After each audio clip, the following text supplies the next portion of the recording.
What's up, cooks? Welcome to the Card Kitchen. I am the Cook Chef, and today we are cooking up another top 10 decks of the week. That's right, the top 10 decks of the week. So we got 10 decks coming right at you, and a couple of them won tournaments this week. And as usual, if one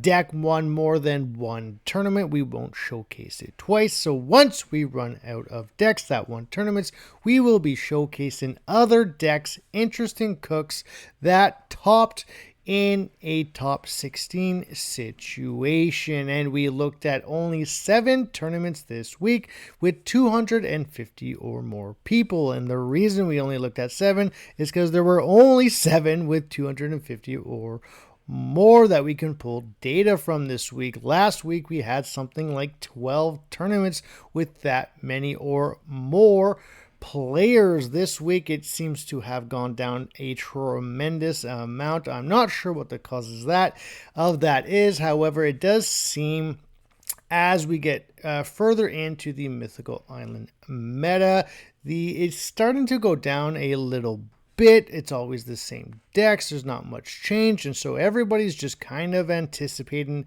the new format that we will get into once A2 releases at the end of January. But with that being said, let's get into the first deck.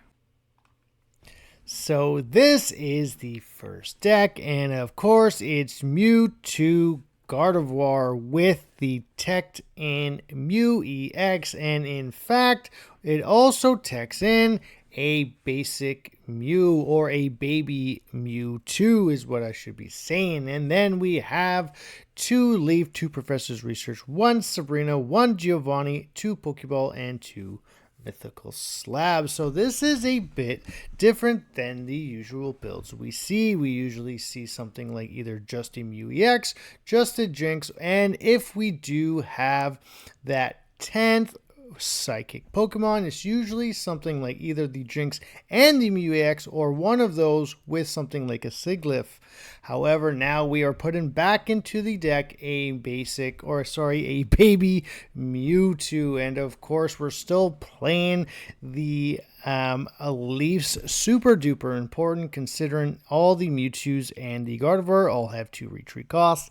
The Professor's Research, Pokeball, and Mythical Slab all make up the entire kind of engine of the deck, getting those cards out as quickly as possible and online, so you can get the other engine, which is the Gardevoir engine, online, starting to power up either that Mewtwo EX or that Mew EX. Of course, you can power up the Mewtwo, the baby version, of course, because it still has a lot of attack and it's pretty significant, but it's probably more just there to really be a tanky kind of card so that you can have some time to set up.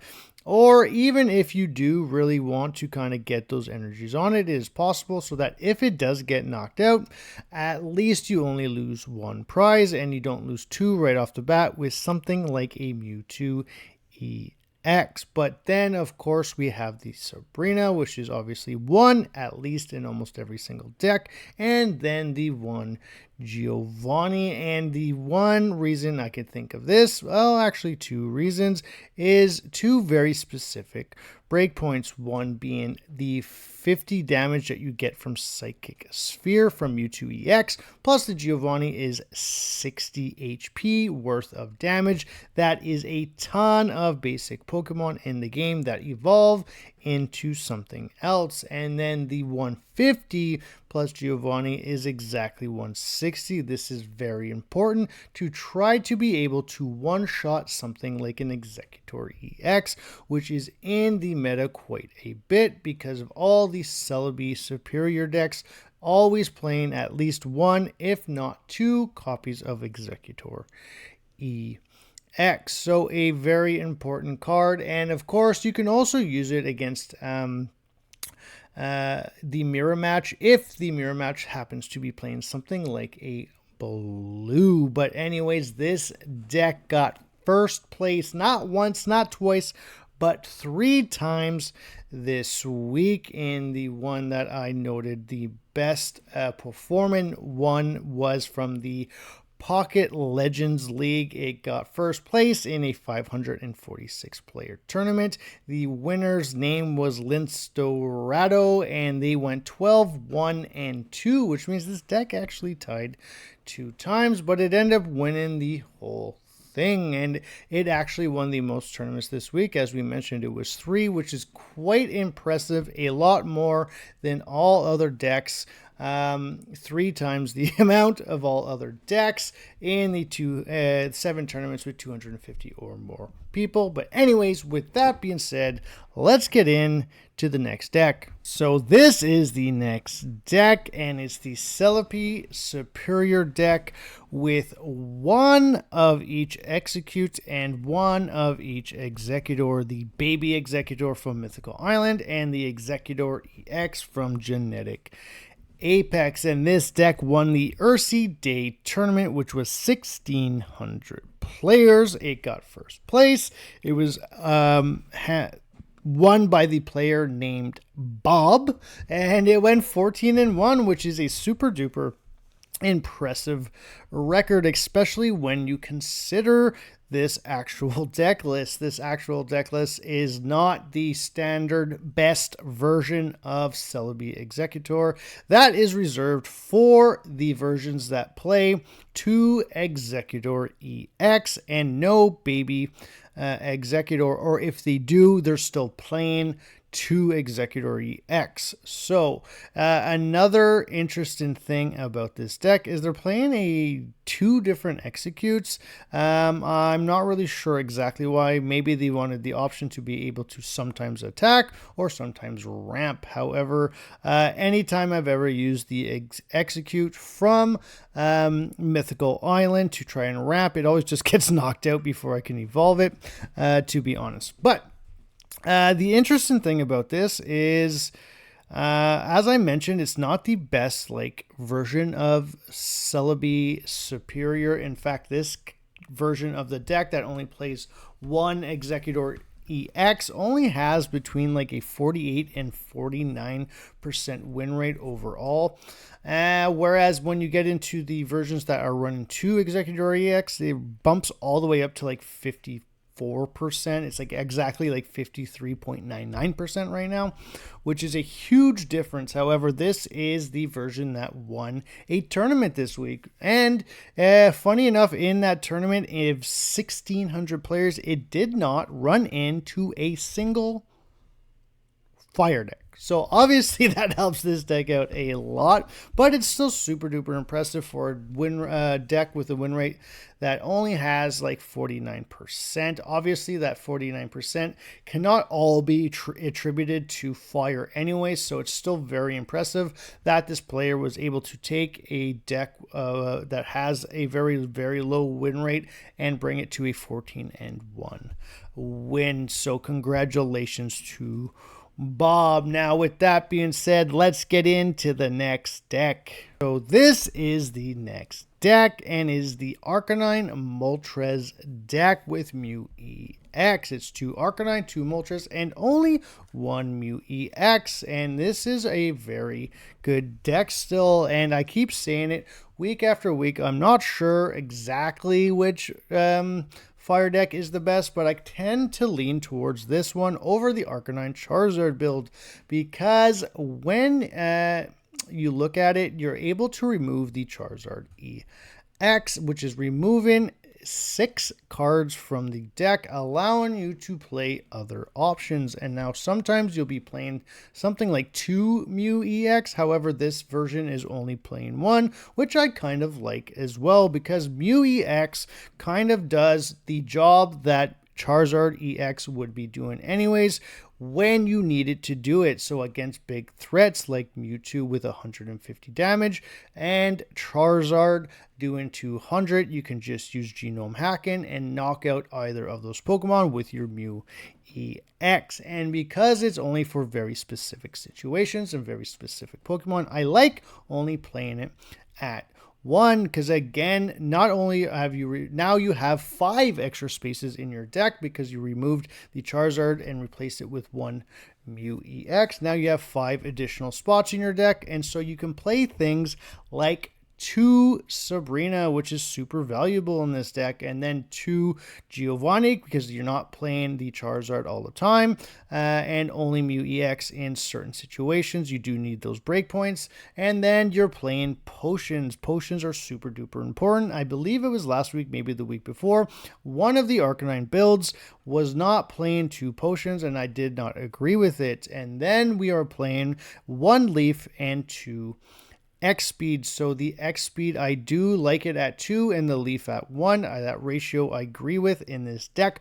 because it is super duper important to make sure that Moltres is your lead Pokemon. So if you're ever in a game state where Moltres is not in the active at the beginning of the game, you want to see that X speed more often than you do the Leaf. And you also don't want to be wasting a supporter like Leaf at the beginning of the game when it's very important to be able to play the X speed alongside something like a Professor's Research. Now, this deck won a 533-person tournament. It was the BEC tournament, and it was won by Kiritan, and they went 11-2. So congratulations to Kiritan. I do like this version. This is one of my favorite versions I think I've seen, and I kind of basically agree with every single card choice in this specific build. So congratulations to Kiritan. So this is the next deck, and of course it's Pikachu EX Zebstrika. I don't think there's a single week that goes by that Pikachu doesn't win at least one or more tournaments. In fact, this is the first week in a very long time where Pikachu hasn't won or tied for the most tournament wins. That championship title goes to Mewtwo this week with 3 wins. The Pikachu decks only won 1 tournament this week, and of course it was Pikachu Zebstrika because of the second best deck in my opinion, the Gyarados. The fact that you can snipe those Magikarp, it just allows you to get that pretty much free price point very early on in the game. This version of the deck is playing 2 Zebstrika, 2 Pikachu, 2 Zapdos, and 2 Dedenne, 2 Professor's Research, 2 Sabrina, 1 Giovanni, 1 Leaf, which I found very surprising, and then 1 Potion, 2 Pokeball, and 2 X speed. And I'm not really sure or understand why we're playing the Leaf because every single card in this deck is a single retreat. I would have to assume it has to do with the fact that the player wants the ability to be able to retreat at any given time in the game, regardless if they have 1 or 2. So they basically wanted, I'm assuming again, 3 cards that allowed them to retreat for basically free because there are no cards in here with 2 or more retreat cost, and they're playing 3 retreat cards. This version is also not playing the what it felt like for the last 2 weeks, the standard Electabuzz from Genetic Apex, which is has a very similar sniping ability as Zebstrika, and I guess they felt he didn't need it. Now, I will say this as well. I've been saying it for a long time. I do not think that Zapdos is necessary at 2 copies. I do believe 1 copy is good enough to be able to either start the game with it and start chipping in for damage right away, or to bring in as that big closer, that big finisher, that big cleaner to finish the game off and get those big coin flips in your favor to finish off a big Pokemon to get that final prize or prizes. Again, I would have preferred to have played the Electabuzz or even something like a 1-1 Raichu line. However, I do... this deck is going to win at least 1 tournament with no matter the deck build, to be honest, as long as you're playing 7 basics and a 2 Zebstrika and 2 Pikachu, honestly. And it won the Ideevolution tournament. I don't know why I can't say it properly, but it's Ideevolution tournament. It's 333 players, and it was won by Kana 41, and they went 10-0. Oh, they did not lose or tie a single game. They won every single game and won the whole thing. So congratulations to them for being the only Pikachu deck that won a tournament this week. And with that being said, let's get into the next deck. So this is the next deck. It's the Gyarados, Greninja, and Druddigon deck. And of course, this deck won a tournament again this week. It was the Fox Cave tournament.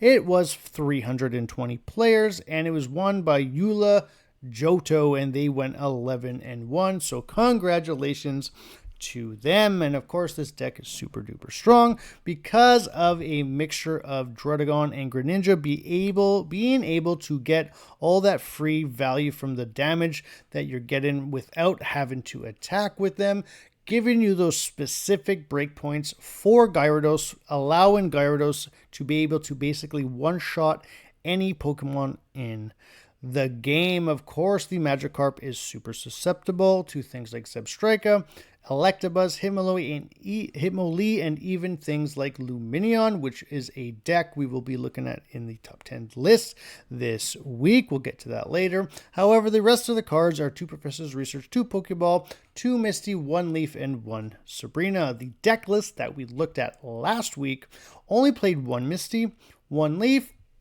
and 1 Blue and 1 Sabrina, and I was kind of shocked by it because the standard builds played 2 Misty and 2 Leaf, which I always felt were very, very important, and I still agree with that. I still believe Misty definitely needs to be played at 2 in this deck. You have a card in Gyarados that takes 4 energy, and we already know Misty works super well in decks that you play even less than that, so I don't see why we wouldn't be playing 2 of them. You can, with just 1, you can fill up your Gyarados in one shot, but it can also fail. But honestly, even just getting 1 free energy from each Misty is super duper valuable in this deck. So I would definitely always be playing 2 Misty. Now, I also said I would have liked to have been playing 2 Leaf because it is super important to get that Druddigon out if he's not knocked out, to get that Gyarados in once he's set up, as long as you're kind of playing that chess match and really making sure that you're getting the first shot in and not getting too much devalue out of bringing him in.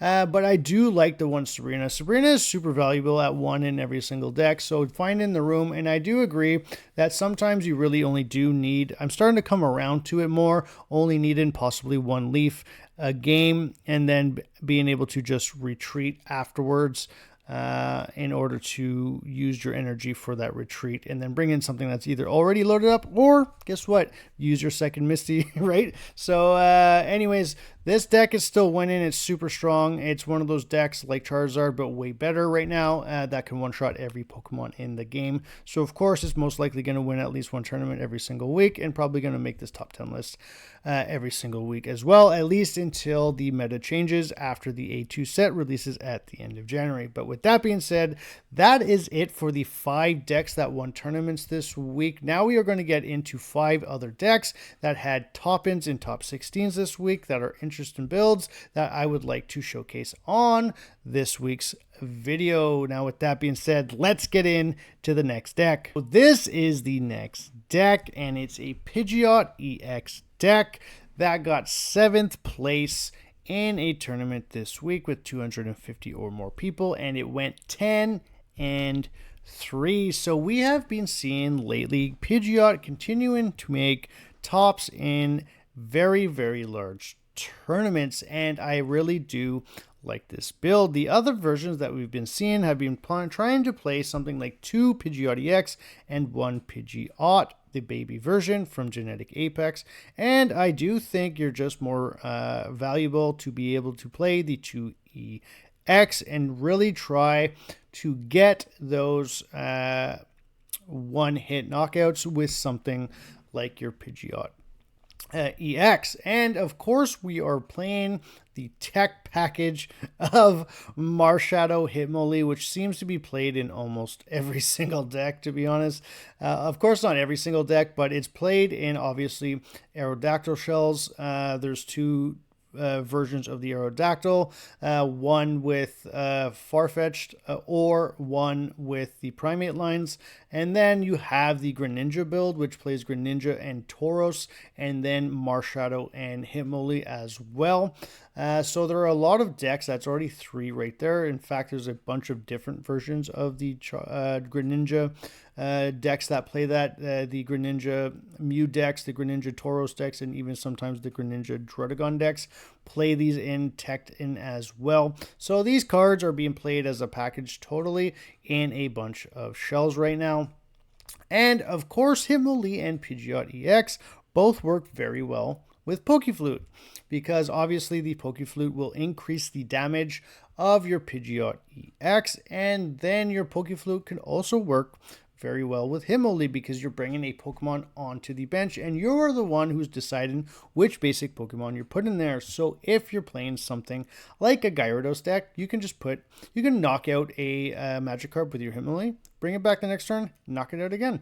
And that's 2 prizes right there. Thank you very much. Free. See you later. And so this deck is pretty cool, and I've been saying it for a while, at least since last week when I saw this version of the deck, that I think any deck with Hitmonlee should probably be playing like one Pokeflute. Like, to be honest, especially if you're playing 2 copies of Hitmonlee, I do believe one Pokeflute will benefit you a ton. In fact, I wouldn't even be surprised if people started trying to play Pokeflute in something like a Pikachu build, because when you're playing, that deck has even more sniping ability. It has 2 Zebstricas and a Electabuzz sometimes, so just the fact that you could really finish those games quickly with things like those Magikarp games, but maybe even be able to really finish other decks off quickly as well by forcing them to be able to just knock out their bench Pokemon. The one thing I will say about this deck is that I would have liked to have seen 2 Sabrina in this deck somehow. I don't think we need to be playing 2 Hitmonlee or 2 Marshadow. I do like the fact that we should be able to be playing 2 Sabrinas, especially if we're opting out of the other Pidgeot line. Just because it pairs super well with Pokeflute as well, right? So if people are trying to play around your Pidgeot and your Hitmonlee, they're not going to be putting a lot of Pokemon down, which means your Sabrina is going to have even more value, to be honest, because then you can pick and choose sometimes exactly which Pokemon is coming out, because they might only have 1 Pokemon on their bench. So that's the one thing I would definitely change, is possibly a second Sabrina. But anyways, congratulations to the player that got 7th place with this deck. Let's get into the next deck. So this is the next deck, and it's the Starmie Articuno deck, and this deck has not been around for a while, so I was very shocked to see it in a top 16 situation, and it got 10th place in a tournament with 250 or more people, and it went 10-2. So we have, of course, the 2 Starmie EX lines, the 2 Articuno, 2 Misty, 2 Giovanni, 2 Sabrina, 2 Professor's Research, 2 Pokeball, 2 Potion, and 2 Leaf. And of course, every single card in this deck makes a ton of sense, and a deck like this allows you to be very, very aggressive. First of all, Starmie is already very, very aggressive, as is being able to attack for 90 damage with just 2 energy. Playing something like a Giovanni is super duper benefit in any aggro deck, especially with that 90 point damage, because 100 will take out a Druddigon in exactly 1 shot, because you do not want to give a Druddigon 40 free damage. It's not worth doing that. So if you're playing this deck and you're up against a Druddigon, try to wait to have that Giovanni before you attack into the Druddigon. Now, if your opponent is very behind and it's a Gyarados deck, you can sometimes risk attacking into it twice. But anyways, this deck again is very, very aggressive. If you so happen to start with that Articuno in the front and you Misty and you get all 3 heads, you are going to be put in a tremendous amount of damage that they most likely will not be able to come back from, since you're attacking on the first turn of the game. So every other card in this deck is pretty standard: Sabrina, Professor's Research, Pokeball, and then something like the potions. Very, very standard. You do not need to be playing X speed because your Starmies have free retreat, and your Leafs, your Articunos have 2 retreat costs, which is why we're playing the Leaf. You can retreat for free with your Starmie EX, and then basically retreat for free with your Articuno by playing a Leaf. So very, very cool that Starmie EX Articuno decks are back in the top of a tournament. I don't know if they'll continue to go there, but congratulations to the player that did this. And with that being said, let's get into the next deck. This is the next deck, and it's a Starmie Luminion deck playing also the Pyukumuku.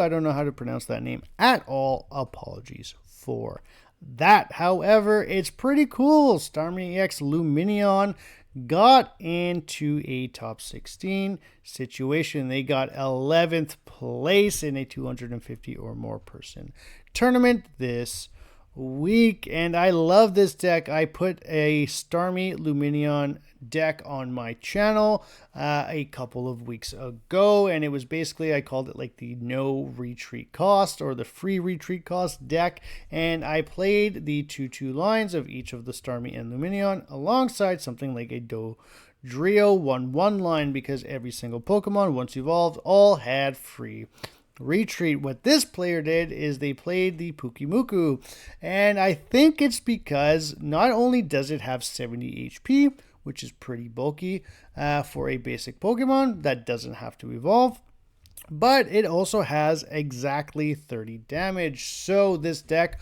obviously wants to be able to snipe things like Magikarp, but if there's ever a situation where it's in the front line, you want to be able to knock it out. So Pyukumuku allows you to do that. It has exactly 30 damage, and Magikarp has exactly 30 HP. It also could just be a lesser version of Farfetch in regards to its damage, allowing you to put a little, even if it's a less than Farfetch, more pressure on your opponent. Now, this deck is not playing Misties. It's playing 2 Sabrina, 2 Giovanni, 2 Professor's Research, 2 Pokeball, 1 X Speed, and 1 Potion.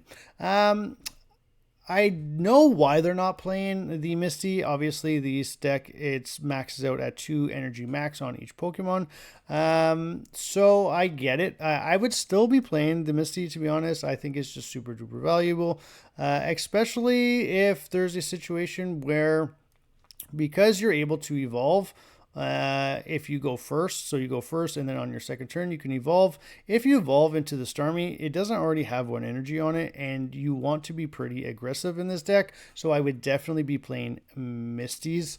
I'm not so sure if I agree 100% on the X speed or not. Maybe at 1 is good, but again, when you're playing so many Pokemon that have free retreat, I'm not sure it's absolutely necessary, but you are playing a Pokemon, and of course the pre-evolved forms of these Pokemon have retreat costs. It's only their evolution stages that do, so I don't mind the 1 X speed, and that 1 potion I feels like probably maybe the filler card in here. I'm not so sure.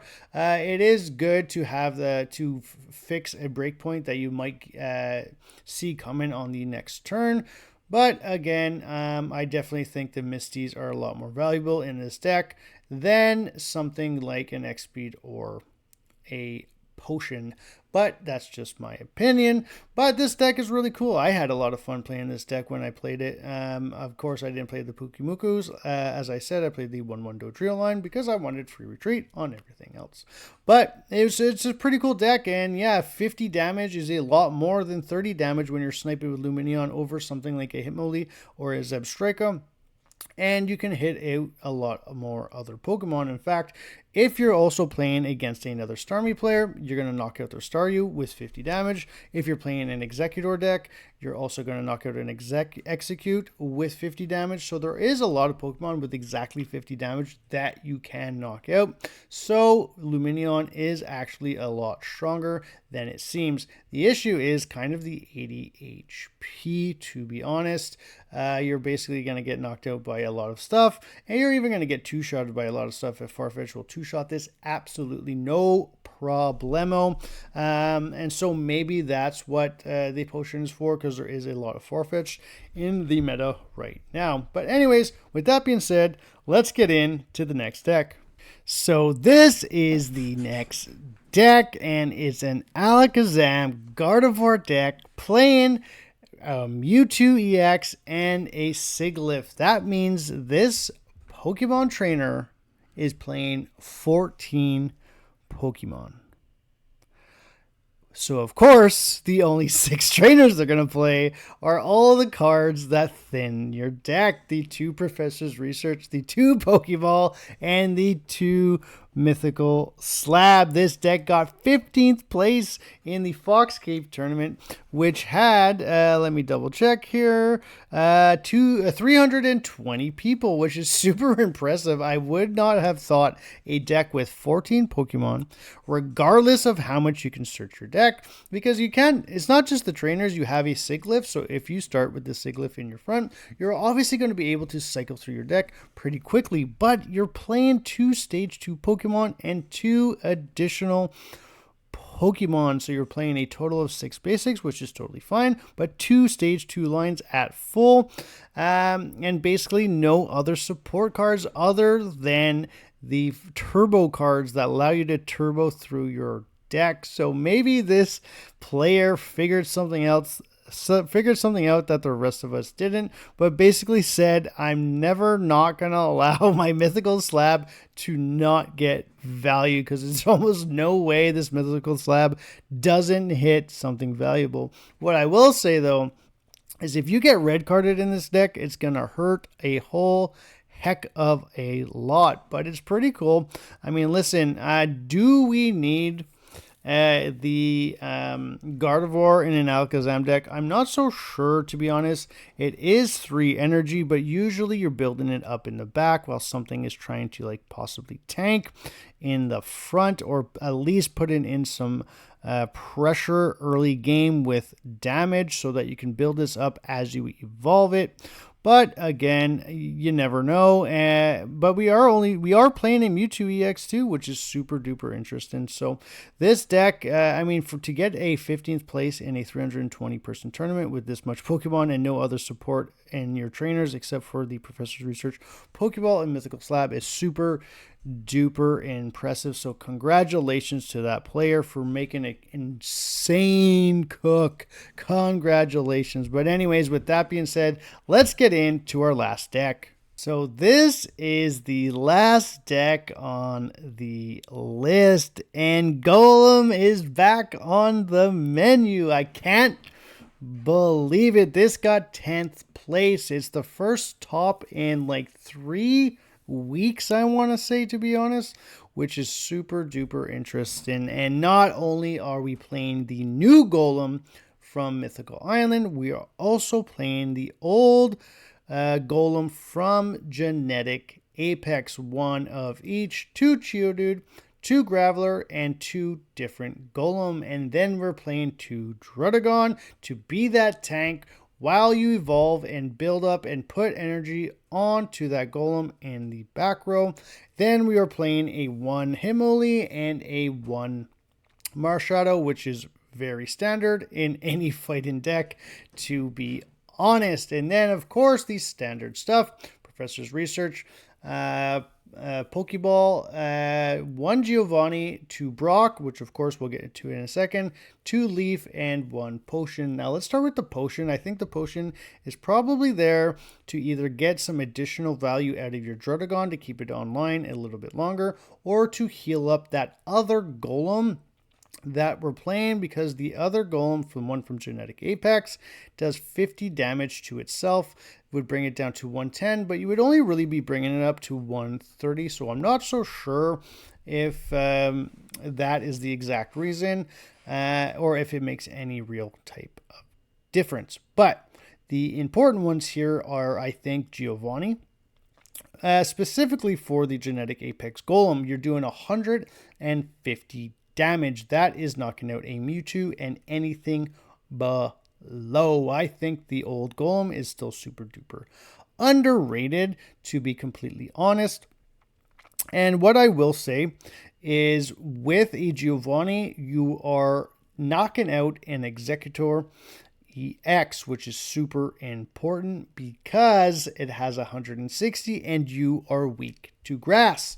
So I do like the one of Giovanni in this deck. Now the 2-leaf, of course, because you do not want to be stuck in the front with something that's not tanking for you very much, and you do want to be able to get those important Pokemon out into the front when you need them. So either one, when you're ready to get that Druddigon out, if it hasn't been knocked out yet, you got the leaf for it, or if you're stuck in the front with like a Geodude or Graveler, you need to be able to leaf it out, or just to get the Druddigon out to get something like a Hitmonlee in, so you can start sniping the back row. And of course, the Brock's super important. This deck works perfectly on curve as long as you have the Brock, because your Geodude will have 1 energy, your Graveler will take 2 to attack, and then your Golem will take 4, your 3rd energy being manual, and your 4th being the Brock to ramp the additional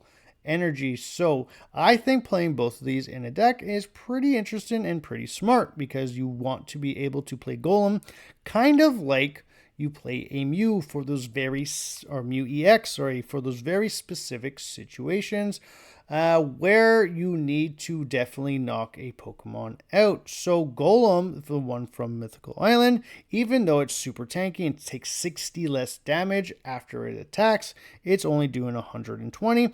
So you're basically only really knocking out something like a Pikachu. With a Giovanni, however, you will knock out a Zapdos and a Celebi and a Mew EX. So Giovanni, definitely important in this deck. But some other Pokemon, in fact, anything with 140 or over, you're only 2-shotting. So you do want that Pokemon where you're up against these decks so that you know you're playing. Maybe you're seeing something like an Articuno, again a Mewtwo, or something like an Executor, or even a Moltres, where you're like, listen, I need to knock this Pokemon out, even an Arcanine EX, and I need to do it as soon as possible. So I'm going to build up my other Golem instead, or the Genetic Apex Golem instead of the Golem from Mythical Island. So I do like this deck. It was pretty cool. Again, it's probably still not that strong. A lot of people already know how to beat this deck. It's not as super strong as you think. It's very strong in no EX formats. This deck is very, very, very strong. But I think probably playing the other Golem threw a lot of people off, and they're like, whoa, wait a second, that's not how this works. What's going on? Like, you're knocking me out in one shot with your Golem? Okay, cool. So I'm glad to see Golem up here, to be honest, because it had that huge like influx of players starting to play it at the beginning when it won the Ursa Day tournament. It was like 1,700, I think, or people in that tournament at that time, and everyone was shocked. And then it came in the next week, still got a ton of tops, but then everyone figured out how to beat it, and its win rate's only around, like, honestly, I think like a 46% or 47% right now, maybe even lower, to be honest. So it's still not doing great, but I'm glad that it did do good in this tournament. So congratulations to the player who won, or who placed in the top with this deck this past week. Anyways, with that being said, that's the end of the top 10 decks of the week. Leave a comment in the comment section below. Like, subscribe, and share. And as always, keep cooking.